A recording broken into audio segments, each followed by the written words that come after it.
আসসালামু আলাইকুম প্রিয় দর্শক, অন্য মঞ্চের আলাপচারিতায় আপনাদের সকলকে স্বাগত জানাচ্ছি। নমস্কার, আমি তরুণ ঘোষ। শেখ হাসিনা যে খুব তাড়াতাড়ি ফিরছেন তার আরো একটা ইঙ্গিত দিলেন। আজকে এই সময়ের অনলাইন ভার্সানে অনমিত্র একটা সাক্ষাৎকার দিয়েছে ইমেল মারফত। সেখানে ওনাকে জিজ্ঞেস করা হয়েছে যে আপনি কি কোনো অবসর টবসর নেওয়ার পরিকল্পনা করছেন।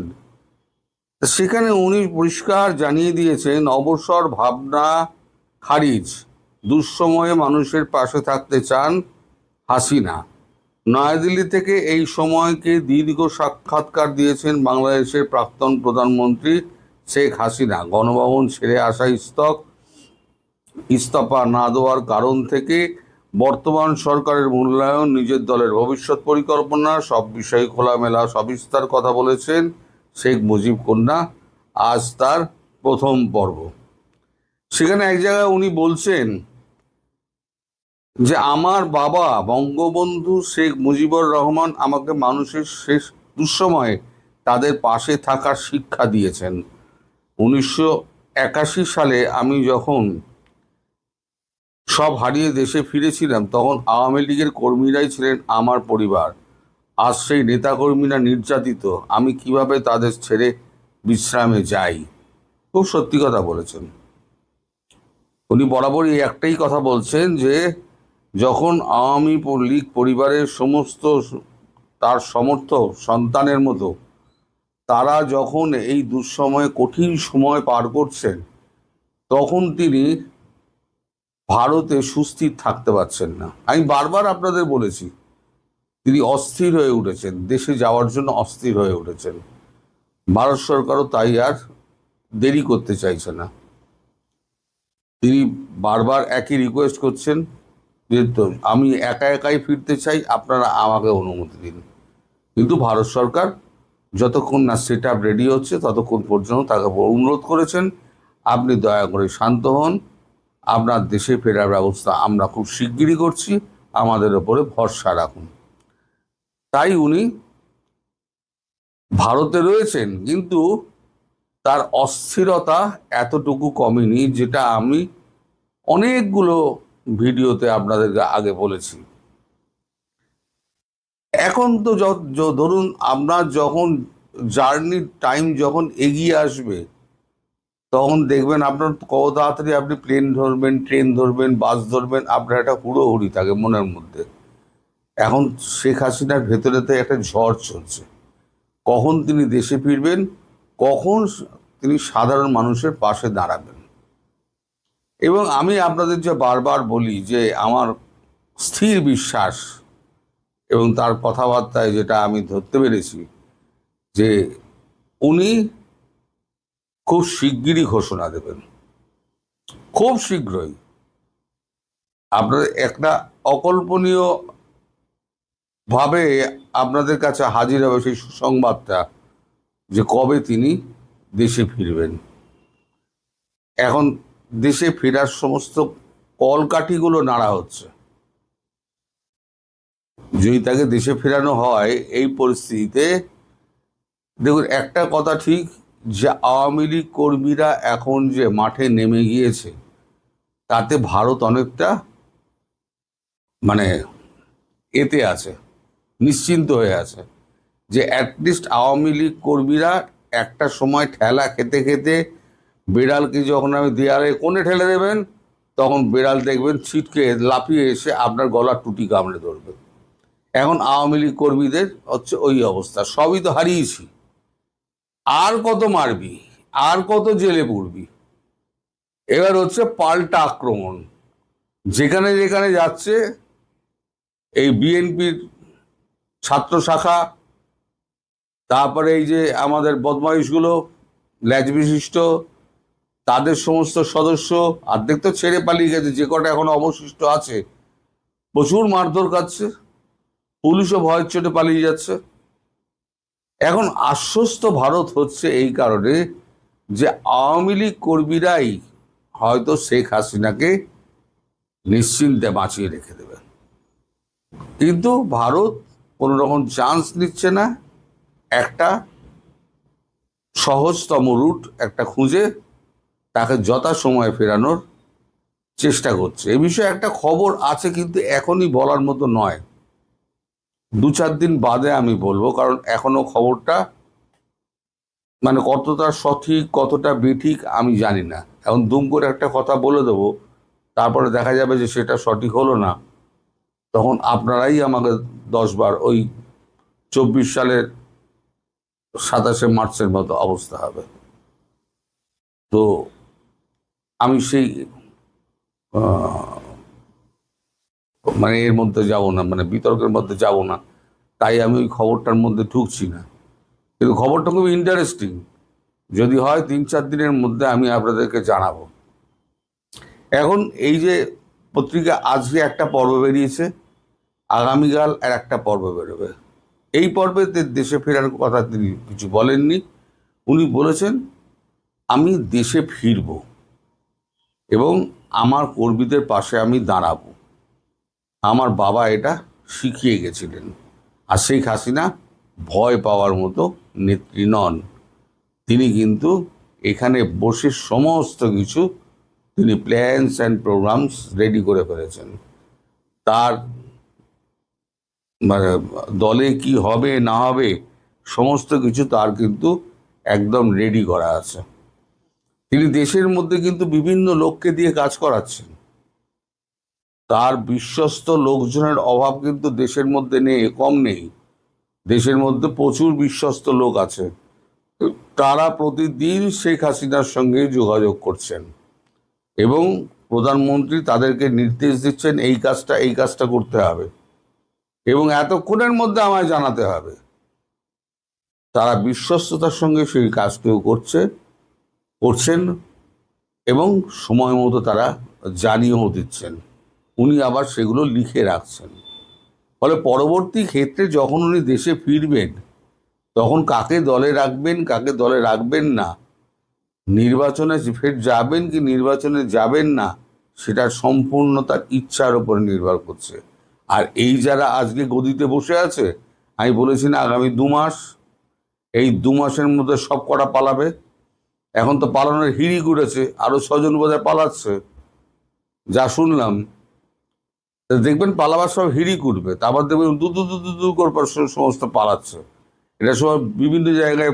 ওই যে আমরা 26 অক্ষর সে নাকি বলেছে যে আমি 500 কোটি না 5,000 কোটি টাকা নিজ শ্রমে করেছি, আয় করেছি, কোনো 2 নম্বরই করিনি। সারা তোর তো বিহার চাকরি হওয়ার যোগ্যতা নেই, তুই 5,000 কোটিকে 500 কোটি তুই মানে কষ্টার্জিত ধন তোর হলো কি করে? কোথায় কষ্টটা করলি? চাঁদাবাজি করা ছাড়া তো আর কোনো কাজ করিসনি। এরকম সারা দেশ লুটেছে, এরকম কয়েকশো আছে। মানে বড় বড় মাথাগুলো, ছোট ছোট মাথাগুলো ছেড়ে দিন, বড় বড় মাথাগুলো, সেগুলো যেন পালাতে না পারে। আপনারা এয়ারপোর্টের দিকে নজর দিন, আপনারা আরো বেশি করে সংঘবদ্ধ হন এবং দেশটাকে বাঁচানোর চেষ্টা করুন। আপনারা সংঘবদ্ধ হলেই দেখবেন শেখ হাসিনা ভারতেরও তোয়াক্কা করবেন না, উনি নিজস্ব প্লেন করে উনি বেরিয়ে যাবেন। আর নইলে ভারতবর্ষকে এমন চাপ দেবেন, মোদি বাধ্য হয়ে ওনাকে প্লেন দিয়ে দেবেন ঢাকা আন্তর্জাতিক বিমানবন্দরে নামার জন্য। তার আগে সেনাবাহিনীকে যা টাইট দেওয়ার, আমাদের সেনাবাহিনীর প্রধান ভূপেন্দ্র ত্রিবেদী টাইট মেরে দেবেন, যাতে ওনার সুরক্ষা যাতে অসুবিধে না হয়।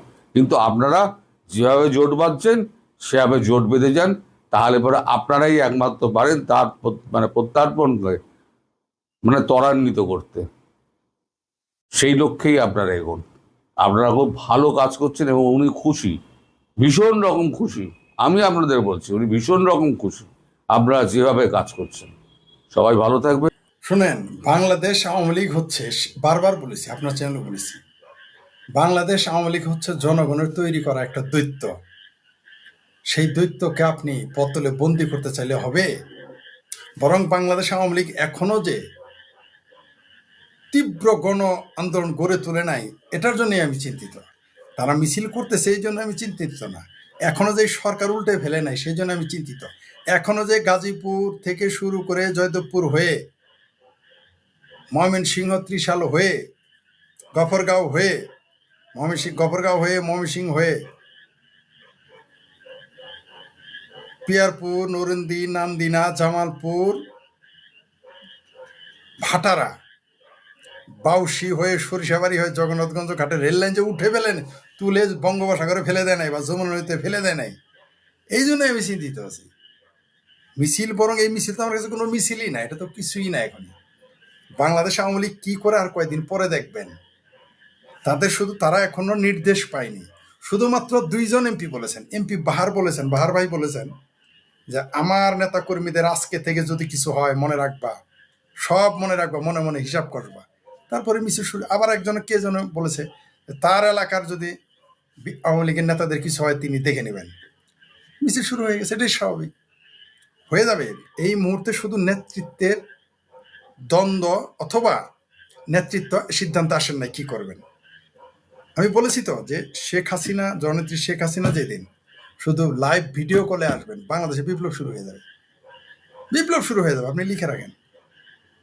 এই সমস্ত আমার ভাবির পোলা তো দূরের কথা, এগুলো তো ফেইসা বুঝেন। আমরা পাটের অবশিষ্টাংশকে ফেইসা বলি, মানে যা পাটের গার্বেজ যেটা এটা ফেইসা বলি, যার কোনো ভ্যালু নাই, বাতাসে ফুদিলে উড়ে যায়, এটা বলে ফেইসা। এই ভাবির পোলারা তো ফেইসা।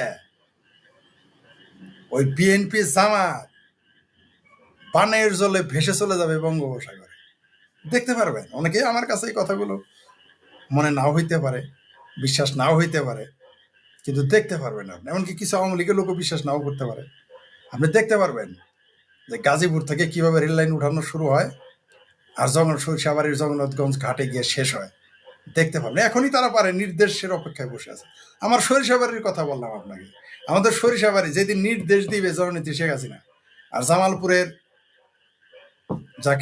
আওয়ামী লীগের যারা অভিভাবক মনে করে মির্জা আজম এমপি, সাবেক এমপি এবং মন্ত্রী, যেদিন বলবেন যে মাঠে নামো, থাকবে সরিষাবাড়ির জগন্নাথগঞ্জ ঘাট থেকে।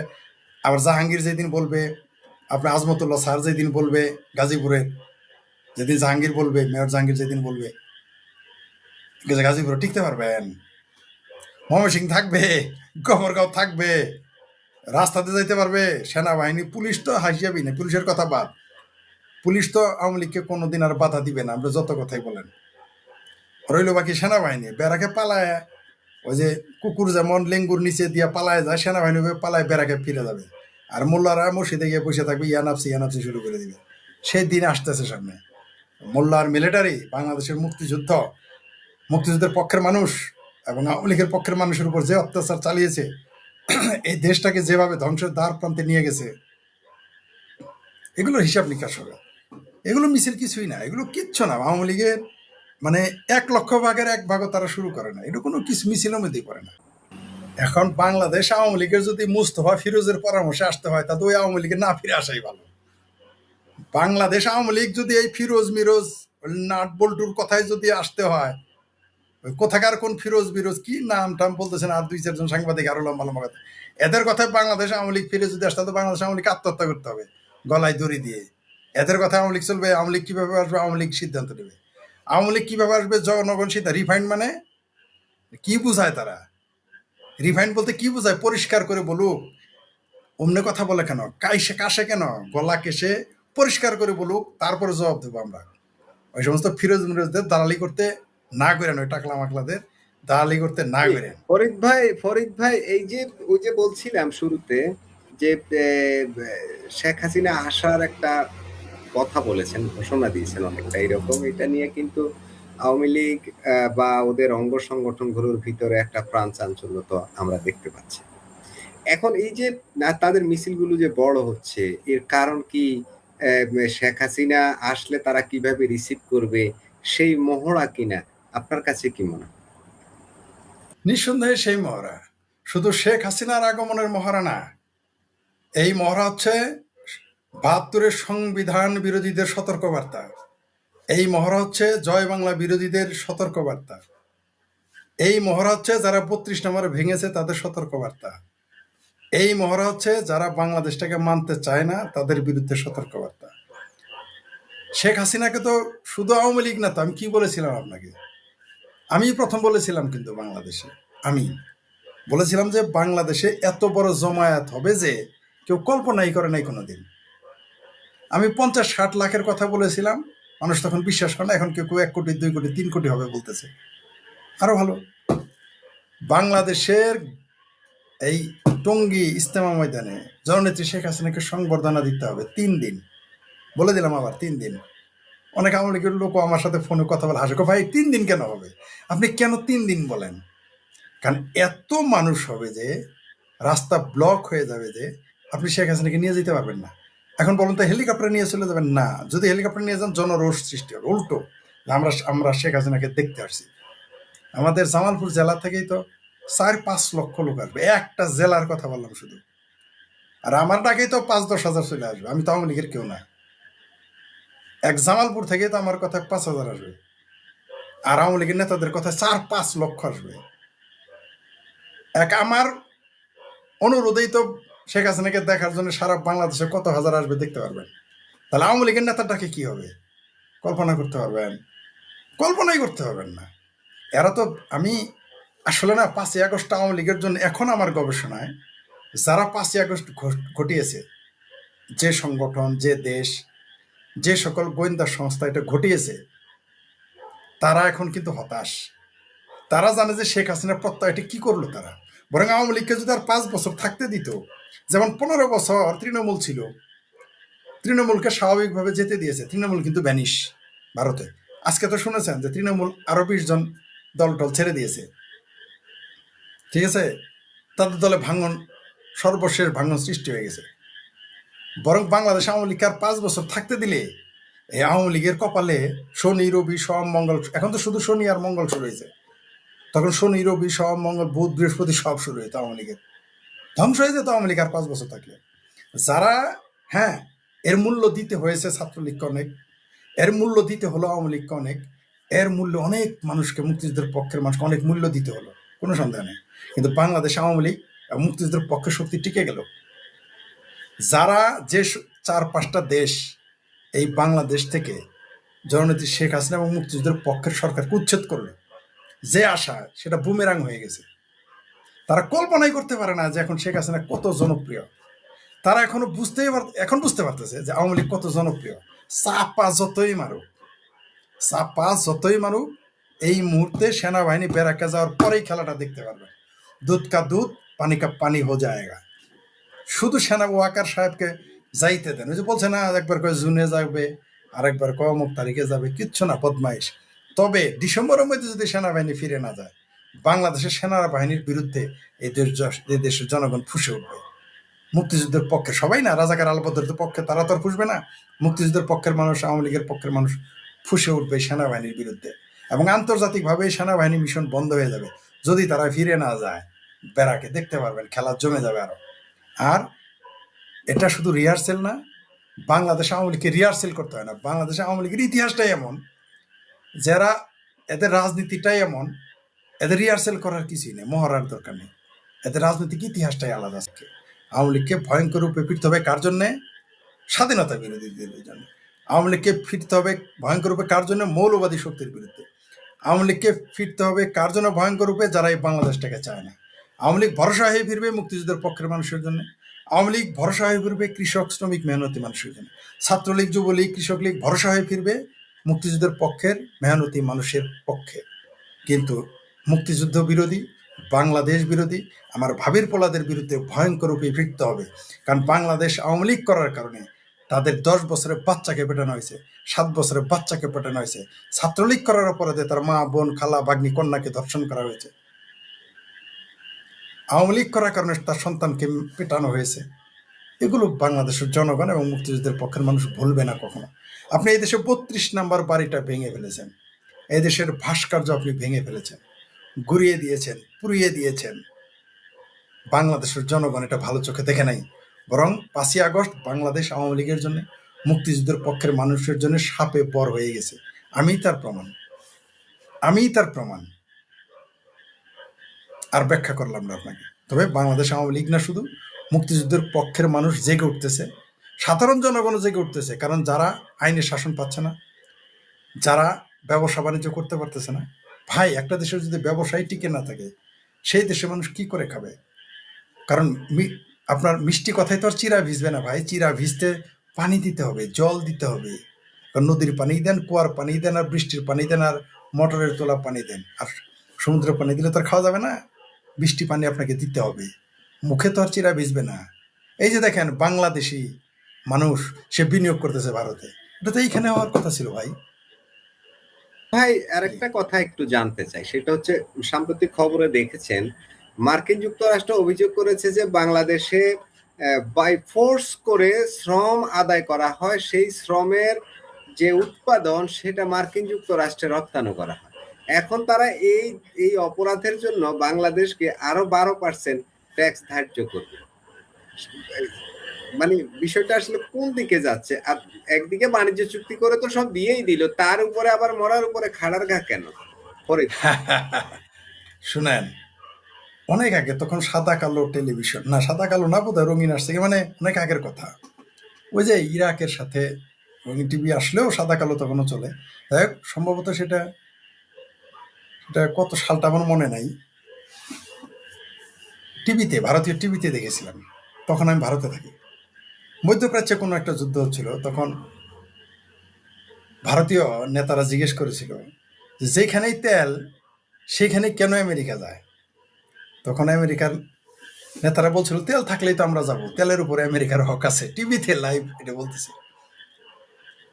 তখন লাইভ না, তখন রেকর্ডেড বলতেছে। তখন ভারতের ওই নেতা বলে, যাক আমরা বেঁচে গেছি, আমাদের ভারতে তেল নেই, তার মানে আমেরিকা ভারতে তেলের আক্রমণ করবে না। আর আপনার মনে থাকার কথা, কে যেন এটা বলেছে, আমেরিকান লোকই প্রথমে বলেছিল এই কথা, নামটা ভুলে গেছি, যে আমেরিকা যার বন্ধু হয় তার শত্রুর দরকার হয় না। এটা তো প্রচলিত, সবাই জানে। তো যারা মনে করেছিল আমেরিকার সাথে চুক্তি করে ক্ষমতায় থাকবো, অত নালি আদেশের না। আমেরিকা তার স্বার্থের জন্যই যুদ্ধ করে, আমেরিকা তার স্বার্থের জন্য যুদ্ধ বন্ধ করে, আমেরিকা তার স্বার্থেই বন্ধুত্ব করে, আমেরিকা তার স্বার্থেই শত্রুতা করে, সব কিছু তার স্বার্থে। সেই জন্য আমি আমেরিকাকে স্যালুট করি, কারণ তারা নিজের দেশের ব্যাপারে তারা যে কোনো সিদ্ধান্ত নেবে, কোনো কিছুর তোয়াক্কা করে নিজের লাভে। আমেরিকা তার যদি লাভ হয় আপনার সাথে শত্রুতা করতে, আমেরিকা তাই করবে। আমেরিকার যদি লাভ হয় আপনার সাথে বন্ধুত্ব করতে, আপনার সাথে তাই করবে। দুটোই করবে, কিন্তু তার দেশের লাভ থাকে। আমেরিকা তার দেশের জন্য ভালো, আপনি যতই তারে গালি দেন। ডোনাল্ড ট্রাম্পকে আপনারা পাগল বলেন, দেখেন না আপনি, সে পাগলের নামে একটা মহিষের নাম রাখা হয়েছে, আপনি কোরবানি দেওয়ার মুরদে আপনারা কুলাইল না। এই আমেরিকা শুধু এখন না, তো আপনার মনে আছে আওয়ামী লীগের আমলে যে গার্মেন্টসের গেট ধাক্কা ধাক্কি করে যে মারা গেল অনেক শ্রমিক, মনে আছে আপনার? বিল্ডিং ভেঙে পড়লো রানা প্লাজা। তখন পোপ কি বলেছিলেন মনে আছে? যে বাংলাদেশের গার্মেন্টস কর্মীরা হচ্ছে দাস, আধুনিক দাস। তখনই তো গার্মেন্টসের ব্যবসা বন্ধ হয়ে, তখন থেকে শুরু হয়েছে বন্ধ হওয়া, আর এখন তো লাটে উঠে গেছে। আজকে শুনেছেন তো এই কে আজাদ সাহেবের কথা, উনি 10,000 কর্মী ছাঁটাই করবে। গাজীপুরে গার্মেন্টসে এসে থেকে 2,000 লোকের চাকরি নাই। তার উপরে এটা তো সত্য, এই দেশে গার্মেন্টসের কর্মীদের যে পরিশ্রম করায়, বাংলাদেশে 2টা পেশার মানুষকে মানে আধুনিক দাস হিসেবে খাটানো। একটা হলো যারা বাড়িতে কাজের মহিলা রাখে, বিশেষ করে শহরে। গ্রামের কাজের বুয়া হইলে চলে যায়, কিন্তু শহরে এরা বন্দি করে রাখে, গৃহবন্দী। ঢাকা, রাজশাহী, চিটাগাং, সিলেট, নরসিংদী, নারায়ণগঞ্জ, এরকম মোটামুটি রাজধানী শহর বা বাণিজ্যিক রাজধানী শহর, বড় বড় শহরে, ছোট বড় শহরে কাজের মহিলা যারা রাখে বা কাজের শিশু, এদেরকে দাস হিসেবে খাটানো হয়। একেবারেই দাসের জীবন তাদের। আর হচ্ছে যারা গার্মেন্টসের চাকরি করে, আমি গার্মেন্টসে যারা চাকরি করে তাদের সাথে আমি নারী এবং পুরুষ, তরুণ তরুণী, মধ্যবয়সী, কম বয়সী, বেশি বয়সী, সবার সাথে কথা বলেছি। আপনি বিশ্বাস করেন, এই গার্মেন্টসে যারা চাকরি করে এদের জীবন যে কত করুণ। এরা পেশাব করার সময় পায় না, এদের ইউরিন ক্যান্সার হয়ে গেছে জানেই না। এই মেয়েদের ইউরিন ক্যান্সার হয়ে গেছে, আর ইউরিন ক্যান্সার কি এরা বুঝেই না। এদের এদের এদের মেডিকেল চেক করেন, এদের ব্লাড টেস্ট করেন, এদের আপনি মেডিকেল টেস্ট করেন, সব ধরা পড়বে এদের শরীর কত অপুষ্টিতে ভোগে। একটা মানুষ সেই ভোর থেকে রাতের 8টা পর্যন্ত কাজ করে, কল্পনা করতে পারেন খায় কখন, চলে কখন, যায় কখন, কি করে না করে নিজেই জানে না। তাদের দাম্পত্য জীবন রক্ষা করার মতো সময় নেই, তাদের যৌন জীবন নাই, তাদের পশুর মতো তারা থাকে, খোয়ারে থাকার মতো। পশুকেও ভাই সকাল থেকে কাজ করায়, বিকেলে ছেড়ে দেয়, কিন্তু এদের সকাল থেকে শুরু করে রাত 8টা 10টা পর্যন্ত। তারপরও কত গালি, কত বেজ্জতি, ধর্ষণ, অপমান, অপদস্থ, এটা তো হিসেবেই। এমনকি মোল্লারাও তো তাদের বলে যে এরা ভেবিছে, এরা নাকি খারাপ মহিলা, গালি দেয় মোল্লারা। দেখেছেন আপনারা যে গার্মেন্টসে যারা করে এরা বেশ্যা, আবার তাদের কাছে টাকা নিয়ে মসজিদ বানায়, মাদ্রাসা বানায়। মসজিদের হুজুরের ইমামের, হাফেজের ইমামে যারা মাদ্রাসায় মসজিদে, তাদের বেতন হয় এদের টাকা দিয়ে, এদের আবার গালিও দেয়। আর গার্মেন্টস কেন, আজকাল তো বিশ্ববিদ্যালয়ের ছাত্রীদের বেশ্যা বলে গালি দেয় জামাতের নেতারা, মৌলবীরা। যাক, সেটা অন্য প্রসঙ্গ। তাহলে যে আমেরিকা যেটা বলেছে এটা তো সত্যই বলেছে, এদেশে গার্মেন্টস শ্রমিকেরা তো দাস, তাদের উপর আপনি, এটা তো অমানবিক, এটা মেনে নেওয়া যায় না। আস্তে আস্তে এই কৌশলগুলো তারা নেবে। আপনি যত আমেরিকার সাথে চুক্তি করেই যদি শুনেন, বাস পাখি আর কবুতরের কোনোদিন চুক্তি হয় না, হতে পারে না। বাস পাখির সাথে বাস পাখির চুক্তি হতে পারে, কবুতরের সাথে কবুতরের চুক্তি হতে পারে, মন্ডল আর কামলার কোনোদিন চুক্তি হইতে পারে না। মন্ডল আর কামলা যদি চুক্তি করে, কামলার লস হবে। শক্তিমান আর দুর্বল যদি চুক্তি করে, শক্তিমানেরই লাভ হবে, কোনোদিনই দুর্বলের লাভ হয় না। এই যে বাংলাদেশের সাথে চুক্তি হয়েছে, মির্জাফরকে তো বসিয়েছিল ক্ষমতায়, মির্জাফর হয়তো ক্ষমতা পেয়েছিল, কিন্তু কতদিন ছিল, কত মাস ছিল, তারপর ক্ষমতা কিন্তু ব্রিটিশের হাতে চলে যায়। আপনি যতই চুক্তি করেন আপনি হারবেন। তো আমাদের এই চুক্তি আমাদের ধ্বংস করে দিয়েছে।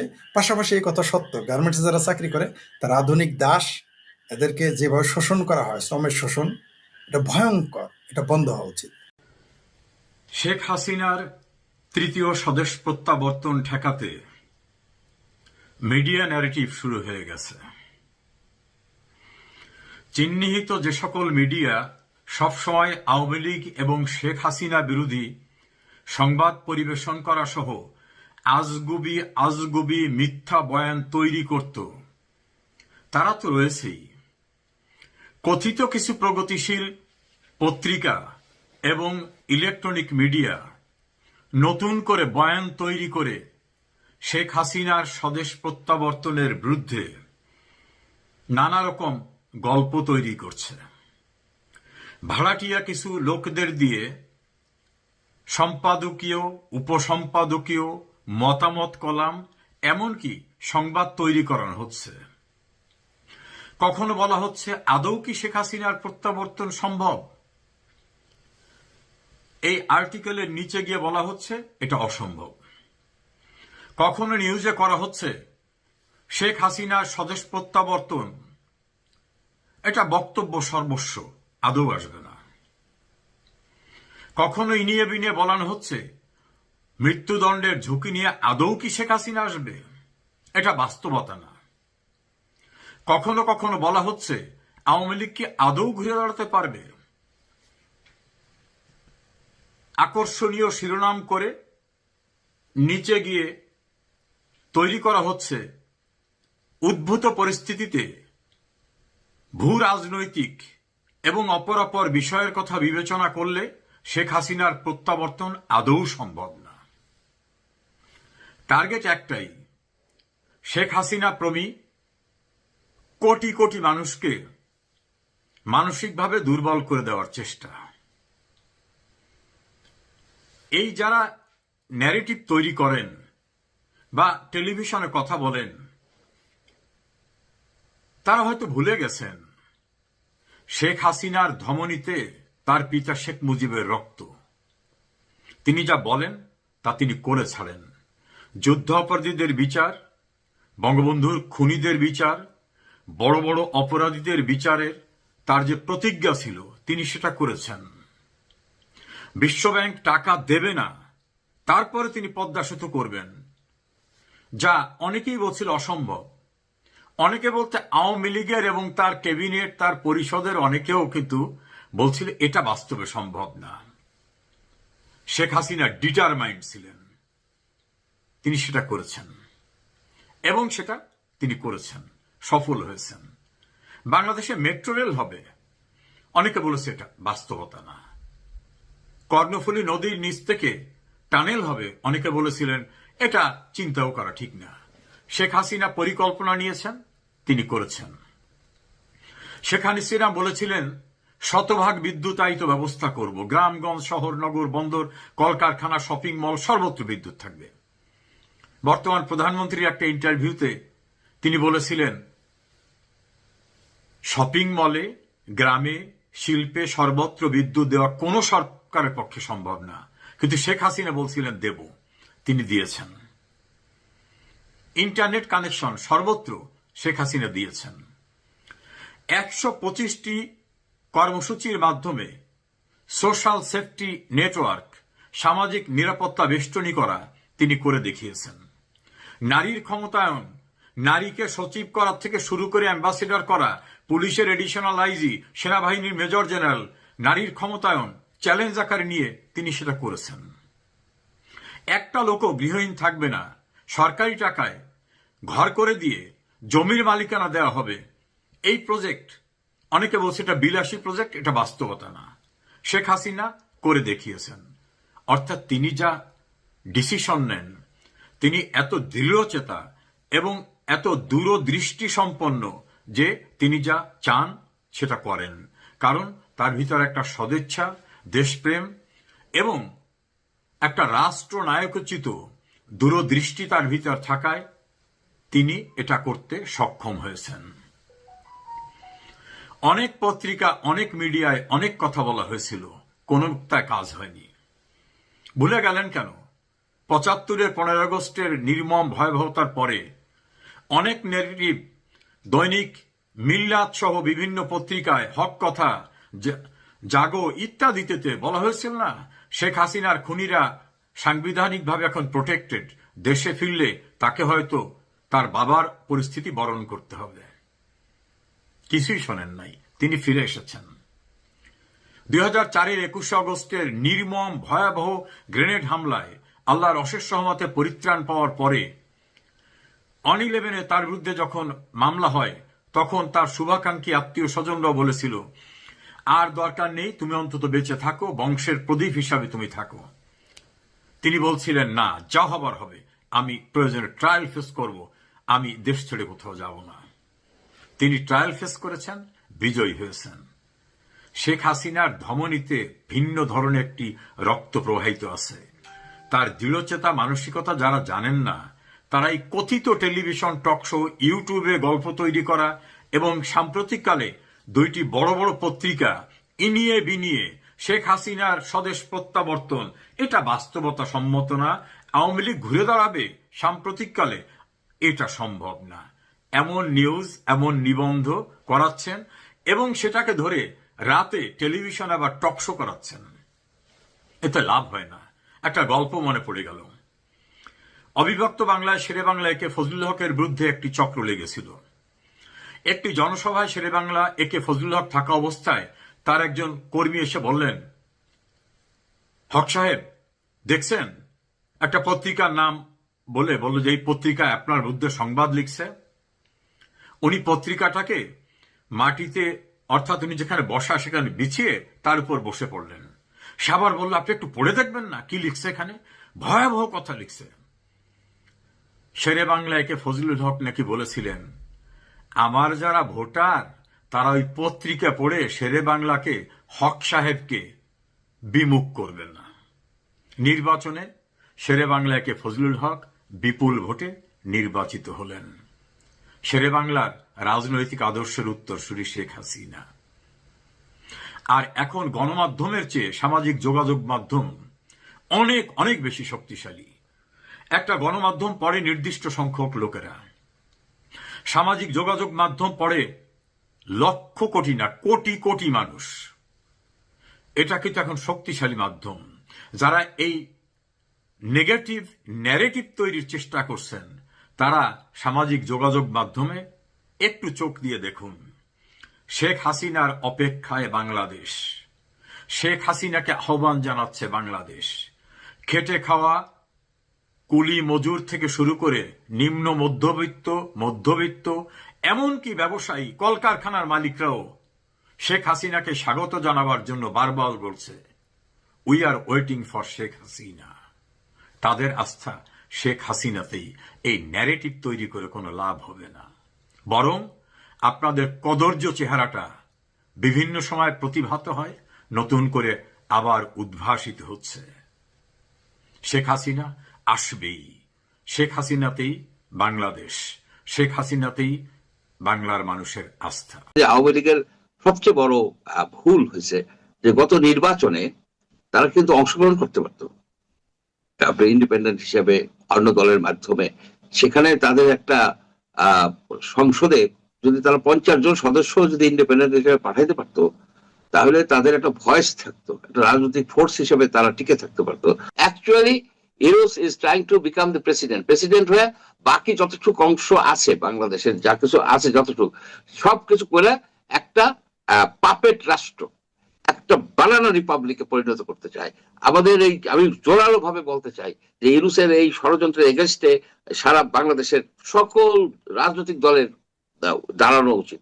এখানে এই চুক্তিটার মূল যারা আছে, আমেরিকা আছে, টার্কি আছে, আপনার পাকিস্তান আছে, এই ব্লকেরই তো এটাই, এই ব্লকেই তার এখন আমাদের রাষ্ট্রটাকে থাকতে হচ্ছে। জুলাই যোদ্ধারা ইন্ডেমনিটি চেয়েছিল, দায় মুক্তি চেয়েছিল কিছু কিছু কর্মকাণ্ডের জন্য, ওই জুলাই অগাস্ট 5 তারিখ পর্যন্ত। শেষ পর্যন্ত দেখা গেল দায় মুক্তি নিয়ে নিলেন ডক্টর মোহাম্মদ ইউনূস। তিনি একটা কথা বলেন নাই, উনি সেই সময় ওই অলিম্পিক নিয়ে ক্রীড়া নিয়ে ব্যস্ত ছিলেন, যখন এখানে ছাত্ররা জনতা গুলি খেয়ে মারা যাচ্ছিল, রাস্তায় আহত হচ্ছিল, উনি তো তখন ছিলেন প্যারিসে। আবার এই যে আপনার এই যে অ্যাডভাইজার বলে কয়েকজন অ্যাডভাইজার আপনার আন্দোলনে নামছে, আমি তো জানি যে 25 তারিখের আগে কেউ একটা স্ট্যাটাসও দেয় না, সব চুপচাপ ছিল। যখন দেখছে যে বিজয় অত্যাসন্ন, তখন এরা কিন্তু ইন্ডেমনিটি বা দায় মুক্তি নিয়ে নিল। তারা যেসব অপরাধ করছে, যেসব দুর্নীতি করছে, তার ক্রেডিবল সব এভিডেন্স আসতেছে, একটা পর একটা কথা লোকেরা বলতেছে। এই যে আদালতে যে গেলেন, তাকে তো ওই করা দরকার ছিল, জাস্টিস তদন্ত হোক।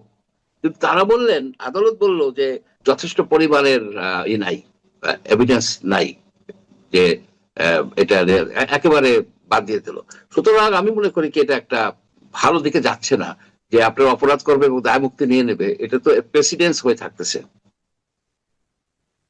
আমার প্রশ্ন হচ্ছে যে নিশ্চিতভাবে আমরা জানি যে নির্বাহী বিভাগের অধীনে এখনো বিচার বিভাগ রয়েছে, অধস্তন আদালত নির্বাহী বিভাগের পরামর্শ অনুযায়ী কাজ করে। এই যে নিম্ন আদালতে যে মামলাগুলো যাচ্ছে, এগুলো একেবারে খারিজ হয়ে যাচ্ছে, মামলা নেওয়া হচ্ছে না, আবেদন খারিজ করে দেওয়া হচ্ছে, এগুলো কি সরকারের ঊর্ধ্বতন কর্তৃপক্ষের নির্দেশেই? আপাত দৃষ্টিতে তো তাই মনে হচ্ছে।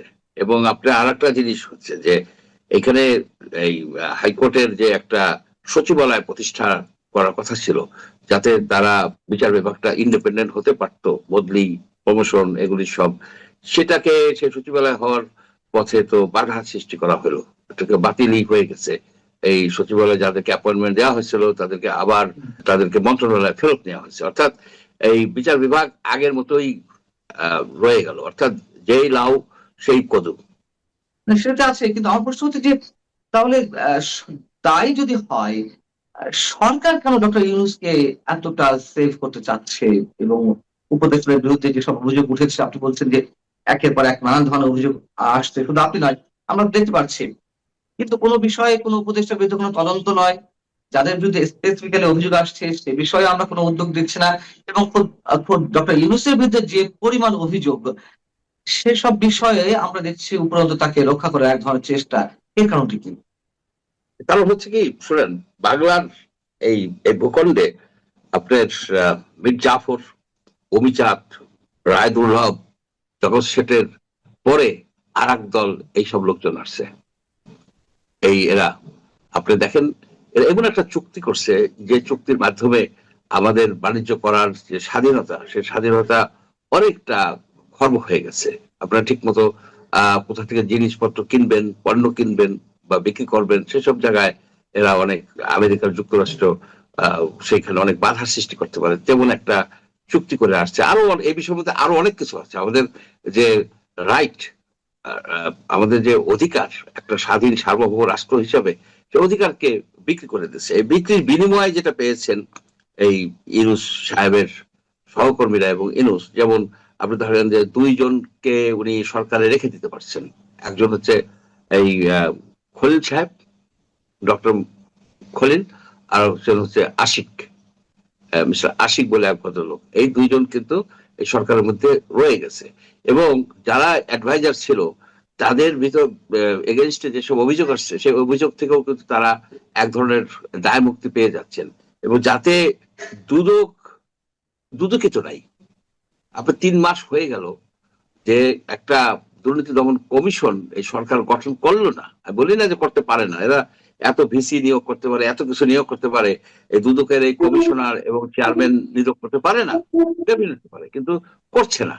অর্থাৎ এখানে একটা ডিসফাংশনাল সমাজ হয়ে গেছে, ডিসফাংশনাল একটা রাষ্ট্র সৃষ্টি হয়েছে, সরকারও ডিসফাংশনাল দিকে চলে যাচ্ছে। কিন্তু আমরা চাই যে সরকার যেন ফাংশনাল হয়। সরকার ফাংশনাল মানে কি?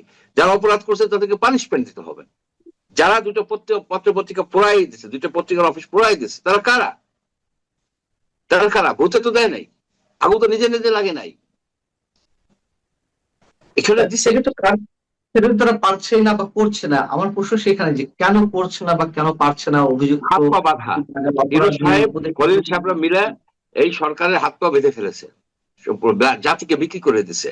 বিক্রি করে এখন ওরা ওই জাতিসংঘের সভাপতি হয়েছে, আর একজন জেনারেল সেক্রেটারি হতে চায়। জেনারেল সেক্রেটারি তো হতে পারবে না, কারণ এটা রোটেশনাল, এটা এশিয়া প্যাসিফিক কিংবা আফ্রিকার থেকে হবে, সেইভাবেই হয়েছে। কিন্তু এই প্রচারণাটা 85 বছর 86 বছর বৃদ্ধের জন্য এই প্রচারণাটা কে চালাচ্ছে? কারা চালাচ্ছে? এই যে হাওয়ায় উঠছে যে ইউনূস সাহেব জেনারেল এই হবে, জাতিসংঘের সেক্রেটারি জেনারেল হবে, এই প্রচারণা চালাচ্ছে কেন? অ্যাকচুয়ালি যে তিনি একটা big fish in the world arena, এটা প্রমাণ করার জন্য, প্রমাণ করে উনি এদেশের প্রেসিডেন্ট হতে চায়। Actually Yunus is trying to become the president হয়ে বাকি যতটুকু অংশ আছে বাংলাদেশের, যা কিছু আছে যতটুকু, সবকিছু করে একটা পাপেট রাষ্ট্র, একটা বানানা রিপাবলিকে পরিণত করতে চায়। আমাদের এই, আমি জোরালো ভাবে বলতে চাই যে ইউনূসের এই ষড়যন্ত্রের এগেইনস্টে সারা বাংলাদেশের সকল রাজনৈতিক দলের দাঁড়ানো উচিত, মানে প্রতিবাদ করা উচিত। কারণ এই লোক সুযোগ পেলে আবারও বিক্রি করে দেবে। বিক্রি সেকেন্ড, মানে বলে না যে দ্বিতীয়বার বিক্রি করা, উনি আবার দ্বিতীয়বার বিক্রি করবে যতটুকু আছে। ভোট দিছে, এটা দিছে, সেটা দিছে, বহু কিছু করছে। এখন আপনার বাকি রয়েছে কি? এখন এইখানে ওই ঘাঁটি করা, এইখানে 500 বছরের জন্য এটার্নাল সময়ের জন্য জায়গা লিজ দেওয়া, অনেক কিছু আছে। এগুলি উনি করবে যদি ওনাকে সুযোগ দেওয়া হয়। এখানে এই চুক্তিটার মূল যারা আছে, আমেরিকা আছে, টার্কি আছে, আপনার পাকিস্তান আছে, এই ব্লকেরই তো এটা, এই ব্লকেই তার এখন আমাদের রাষ্ট্রটাকে থাকতে হচ্ছে। এবং এই ব্লকের যারা ফ্রেন্ড, জামাত বলেন, এনসিপি বলেন, বা অন্যান্য যে মৌলবাদী শক্তি, তারা বেশ শক্তিশালী। আওয়ামী লীগের পক্ষ থেকে বা ছাত্রলীগের পক্ষ থেকে এখন প্রকাশ্য তারা ঘোষণা দিচ্ছে যে রাজনৈতিক কার্যক্রম, তাদের উপর যে নিষেধাজ্ঞা রয়েছে রাজনৈতিক কার্যক্রম, সেটা উঠে না নেওয়া হলে সহিংস হয়ে উঠতে পারে রাজনীতি। তারা যে কোনো কিছু করার জন্য প্রস্তুত। এবং আমরা এর মধ্যে দেখেছি দেশের বিভিন্ন জেলায় হাজার হাজার শত শত মানুষের মিছিল হয়েছে, পুলিশের সামনে যে মিছিল হয়েছে, পুলিশ নীরব দাঁড়িয়ে রয়েছে, পুলিশ কোথাও কোথাও থেকে সরে দাঁড়িয়েছে না দেখার ভাব করে। সব মিলিয়ে কি রাজনীতি সহিংসতার দিকে যাচ্ছে, সংঘাতময় হয়ে উঠবে? আপনার কি মনে হয়? প্রথমত আওয়ামী লীগের যারা আছে নেতা কর্মী, তারা ওই আড়ালে আবডালে হঠাৎ করে জটিকা মিছিলের মধ্যে সীমাবদ্ধ থাকবে। তাদের পক্ষে কোনো একটা সহিংস আন্দোলন গড়ে তোলার সম্ভাবনা আমি দেখি না। এই কারণে আমি দেখি না যে তারা যখনই আন্দোলন করে তখনই কিন্তু যতগুলি তাদের বিরুদ্ধে শক্তি আছে সবাই ইউনাইটেড হয়ে যায়। এবং আরেকটা বিষয় হচ্ছে যে আওয়ামী লীগের সবচেয়ে বড় ভুল হয়েছে যে গত নির্বাচনে তারা কিন্তু অংশগ্রহণ করতে পারত, ইন্ডিপেন্ডেন্ট হিসেবে অন্য দলের মাধ্যমে সেখানে তাদের একটা সংসদে যদি তারা 50 জন সদস্য যদি ইন্ডিপেন্ডেন্ট হিসেবে পাঠাইতে পারতো, তাহলে তাদের একটা ভয়েস থাকতো, একটা রাজনৈতিক ফোর্স হিসেবে তারা টিকে থাকতে পারতো। কিন্তু সেইখানে তারা ইলেকশনে পার্টিসিপেট করে নাই। তাদের ধারণা ছিল ইলেকশনে কেউ পার্টিসিপেট করবে না, সুতরাং ইলেকশন বাতিল হয়ে যাবে। এই ধরনের একটা তারা তো তাদের হয়ে যারা নির্বাচনে লড়বে, সে অন্য কোনো দলের ছত্র ছায়ায় তারা ক্যান্ডিডেট দিবে, কিন্তু সেই ক্যান্ডিডেট তারা তখনই ফ্যাসিস্ট অভিযোগ করে তারা সেগুলোকে বাতিল করে দিবে বা তাদের উপর হামলা করবে। যেমন আমরা সুপ্রিম কোর্ট আইনজীবী সমিতি নির্বাচনে দেখলাম, সুপ্রিম কোর্ট বার কাউন্সিলের নির্বাচনে দেখলাম, আওয়ামী পন্থী যারা আইনজীবী তাদেরকে প্রতিনিধিত্ব করতে দেওয়া হয়নি। তাহলে কিভাবে তারা নির্বাচনে অংশ নেবে? বাংলাদেশের কমপক্ষে 40টার মতো কনস্টিটিউয়েন্সি আছে যেখানে মেজরিটি হচ্ছে আওয়ামী লীগের মেজরিটি। অনেকগুলি কনস্টিটিউয়েন্সি আছে যেখানে মেজরিটি হচ্ছে সনাতন ধর্মাবলম্বী। সেই সব জায়গায় আপনার ইন্ডিপেন্ডেন্ট দাঁড়াইলে তাদের করা সম্ভব ছিল না, ঠেকায় রাখা সম্ভব ছিল না, সেখানে উইন করে আসতে পারতো। আমরা যদি ভোটের ক্যালকুলেশন দেখি, সেসব জায়গায় তাদের বিরোধিতা করে মানে করার মতো সম্ভাবনা ছিল না। তারা তো নৌকা মার্কা নিয়ে আসতে পারতো না। তারা সুপ্রিম কোর্ট বার কাউন্সিলের মতন যদি ওরকম সিম্বল লাগে, মানে কি বলে এটাকে, ট্যাগ লাগিয়ে দেওয়া হতো যে ফ্যাসিবাদের দোসর বা ফ্যাসিস্ট, তাকে নির্বাচন দেওয়া হবে না, তাতে আপনার মুখসাদ করে দিলে কি হবে বলেন? ভোটের এলাকায় ট্যাগ লাগাই দিলে কি হবে? তাতে তো ট্যাগ দরকার নেই, তা তো আওয়ামী লীগের। তারা এই যে রেস্ট্রিকশন ছিল, সেই রেস্ট্রিকশনটাকে অ্যাভয়েড করে পার্টিসিপেট করার উপায় ছিল। তারা কিন্তু সেটা করে নাই। তারা রাজনৈতিক ফোর্স হিসেবে টিকে থাকতে হলে আপনার নির্বাচনের তো কোনো বিকল্প নাই। আপনি যা কিছুই করুক, তাদের তো নির্বাচনের মাধ্যমে ক্ষমতায় আসতে হবে। সেই নির্বাচনে আসার তাদের ভিতরে কোনো অনুশোচনা নাই। এতগুলি লোক মারা গেছে, হেলিকপ্টার থেকে গুলি করা হয়েছে, আমরা দেখেছি। এবং আমি তখন ছিলাম এলেতে, আমরা ওইখানে একটা গ্রুপ ছিল, তারা হেলিকপ্টারে গুলি করে মারছে, কতজন লোক মারা গেছে, এমনকি নারায়ণগঞ্জও মারা গেছে, তার লিস্ট আছে। আপনি সেটা লিস্ট করা হয়েছিল একেবারে একটা বিষয়ে 2024-এর 2রা অক্টোবর র্যাবের পক্ষ থেকে সংবাদ সম্মেলন করে জানানো হয়েছিল। তখন তো ডক্টর ইউনূসের প্রশাসন, সেই সরকারের অধীনেই র্যাবের পক্ষ থেকে সংবাদ সম্মেলন করে জানানো হয়েছিল যে হেলিকপ্টার থেকে গুলি করা হয়নি, হেলিকপ্টার থেকে সাউন্ড গ্রেনেড এবং টিয়ার শেল নিক্ষেপ করা হয়েছে। অলিতে যে ডাহা মিথ্যা কথা বলছে। এই হেলিকপ্টার থেকে গুলি করায় মানুষ মারা গেছে, সে লিস্ট আছে, আমি লিস্টও দিতে পারবো। যে আমেরিকাতে সকল ইউনিভার্সিটি গুলিতে ছাত্ররা একটা অ্যালায়েন্স করছে, স্টুডেন্টস অ্যালায়েন্স, তারা এগুলি সব কালেক্ট করতো তথ্য। কারণ সেই সময় বাংলাদেশে ইন্টারনেট ব্ল্যাক আউট ছিল। ওই আরাফাত ছিল না প্রতিমন্ত্রী, ইন্টারনেট ব্ল্যাক আউট করছিল, যার ফলে অনেক তথ্য আপনারা পান নাই। কিন্তু যারা বাইরে ছিল তারা এটা পাইছে, কারণ কোনো না কোনো ভাবে কেউ রেকর্ড করে কোনো না কোনো কায়দায় আপনার অনলাইনে দিয়ে দিচ্ছে বিদেশে, সেখান থেকে ছড়াই গেছে। সেই জন্য আমরা যেটা ওই সময় যারা বাইরে ছিলাম, আমরা যেটা জানতে পারছি সেটা বাংলাদেশে অনেকেই জানতে পারে নাই। এখানে হেলিকপ্টার গুলি করে মারা হয়েছে এবং সেখানে আমার প্রশ্ন হচ্ছে, র্যাব তো তখন ডক্টর ইউনূস প্রশাসনের অধীনে, ইউনূস সরকারের অধীনে, এবং ডক্টর ইউনূস সরকারের মানে ধ্যানে জ্ঞানে যে কাজটি ছিল আওয়ামী লীগকে যেভাবে মাইনাস করা, তার বিরুদ্ধে যত ডকুমেন্টস পাওয়া যায় সেই অনুযায়ী কাজ করা, হত্যাকাণ্ডের সঙ্গে যারা জড়িত আওয়ামী লীগের কোন একটি বিষয়ে জড়িত থাকলে সাথে সাথে তাদেরকে অ্যারেস্ট করা বা প্রতিবেদনগুলো সামনে নিয়ে আসা। কিন্তু র্যাব তো তখন ডক্টর ইউনূস সরকারের অধীনে ছিল, তাহলে সেই বিষয়ে কেন কোনো তদন্ত হলো না? এবং এটি তো অবশ্যই মানবতা বিরোধী অপরাধ যদি হেলিকপ্টার থেকে গুলি করা হয়ে থাকে। তাহলে যে র্যাবের সদস্যরা সংবাদ সম্মেলন করলো, র্যাবের কর্মকর্তারা, কেন তাদের উপরে চার্জ করা হলো না, তাদের বিরুদ্ধে কোনো ব্যবস্থা নেওয়া হলো না? এবং যারা গুলি করেছে তাদের কেন আইডেন্টিফাই করা হলো না? ওই হেলিকপ্টার তো র্যাবের ছিল, হেলিকপ্টার তো র্যাবের ছিল, রাইট? সাউন্ড গ্রেনেড এবং টিয়ার শেল নিক্ষেপ করেছি। না, ওখানে আপনার আসলে তো তদন্ত করতেছে না। যদি তদন্ত করতো, দেখতো যে সাউন্ড গ্রেনেড ইস্যু হয়, সকল অস্ত্রের কিন্তু একটা ইস্যু আছে, আপনার থাকে, লেজার থাকে, যে কোথা থেকে কারা নিল আবার ফেরত দিল, এইসব কতগুলো অস্ত্র গোলা বলে ব্যবহৃত হলো, এগুলি সব থাকে তথ্য। তদন্ত করে নাই তো। র্যাব নিজেদেরকে বাঁচানোর জন্য এই ঘটনাটা করছে। র্যাবের সরকারের চেয়ে তো র্যাব শক্তিশালী না, সরকারের চেয়ে তো না। ইউনূস সাহেব যে লোকগুলিকে আনছে, যে লোকগুলিকে আনছে, মন্ত্রী টন্ত্রী বানাইছে, এগুলো তো অথর্ব সব। এগুলি বড় বড় অথর্ব, বুড়া বুড়া কতগুলো অথর্বটা নিয়ে আসছে। ওই যে ছিল লেফটেন্যান্ট জেনারেল জাহাঙ্গীর, তার পক্ষে কি এইগুলি ই করা সম্ভব ছিল নাকি? হাস্যকর একটা লোক ছিল সে। এগুলি শুনেন, এগুলি আপনাদের বাইর করতে হবে, আপনাদেরই বাইর করতে হবে যে কারা কি ঘটনা ঘটছে, নৃশংসতা হয়েছে এ বিষয়ে কোনো সন্দেহ নাই।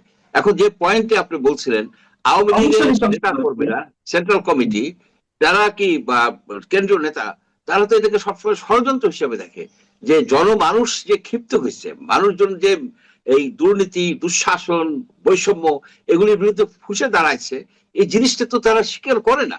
এটা যতদিন না পর্যন্ত এটা স্বীকার করবে, তাদের যেসব ভুল হয়েছে, ভুল হয়ে তারা যতদিন পর্যন্ত না রিফর্ম করবে আওয়ামী লীগকে, ততদিন পর্যন্ত আওয়ামী লীগ আসতে পারবে না। এই যে আমরা এরকম মিছিল টিছিল অনেক দেখছি, আমরা ছোটকাল থেকে দেখে আসতেছি, এই যে সিরাজ শিকদারের গুপ্ত বাহিনী, এই বাহিনী, তাতে কিছু আসে যায় না, নাথিং উইল হ্যাপেন যতক্ষণ পর্যন্ত না আওয়ামী লীগ রিফর্মড হবে, আওয়ামী লীগের দোষ স্বীকার করবে, এবং আর কোনোদিন নেভার এগেইন আমরা এই ধরনের কর্মকাণ্ড করব না।